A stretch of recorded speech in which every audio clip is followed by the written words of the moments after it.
Just the other night, at a hometown football game, my wife and I ran into my old high school flame. And as I introduced them, the past came back to me, and I couldn't help but think of the way things used to be. She was the one that I had wanted for all time, and each night I'd spend praying that God would make her mine. And if he'd only grant me this wish I'd wish back then, I'd never ask for anything again. Sometimes I thank God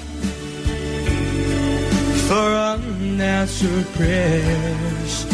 Remember when you're talking to the man upstairs, that just because he doesn't answer doesn't mean he don't care.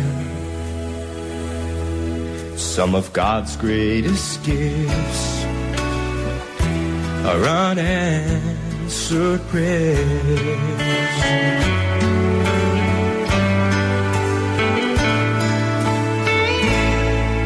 She wasn't quite the angel that I've remembered in my dreams, and I could tell the time had changed me. Through her eyes too it seemed. We tried to talk about the old days, there wasn't much we could recall.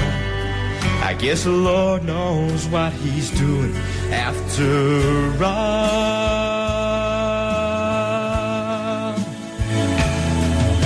And as she walked away, well, I looked at my wife, and there and then I thanked the good Lord for the gifts in my life. Sometimes I thank God for unanswered prayers. Remember when you're talking to the man upstairs, that just because he may not answer doesn't mean he don't care. Some of God's greatest gifts are unanswered. Some of God's greatest gifts are all too often unanswered. Some of God's greatest gifts are unanswered prayers.